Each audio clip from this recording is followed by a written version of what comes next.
Tulungan kita. Tulungan kitang mag-setup. Anong IDE mo? Anong notebook mo? Notebook ka ba or whatever? Anong ginagamit mo na pang-code baga? Ako, ang gamit ko is ito, VS Code. So, kung gusto mo ng medyo maganda naman tong VS Code, di ba? Tapos, VS Code. Okay din. PyCharm. So, may PyCharm din ako. Yeah. PyCharm. Sige. Ano tayo? Teka lang, mamaya yung spear gun mo, mamaya yung spear gun mo, Tutulungan ko muna to, Kasi, ipipm ko na sa'yo yung address ko, di ba?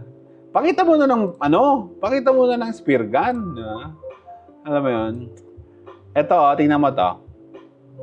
Tingnan mo to, Lodi Bells.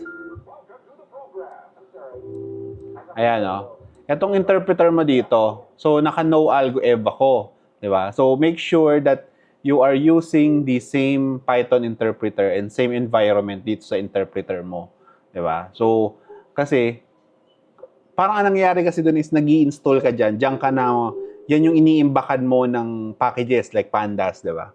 So, kapag hindi doon, syempre, parang nasa ibang bug nun eh. Di ba, alam mo yun? Nasa ibang bug. Kung ano yung tinago mo sa isang bug, wala doon sa isang bug yun, di ba? Alam mo yun? So, nagigit mo ba ako? So, ayos ba? Nagigit mo ba yung sinasabi ko? Ito yung sa PyCharm.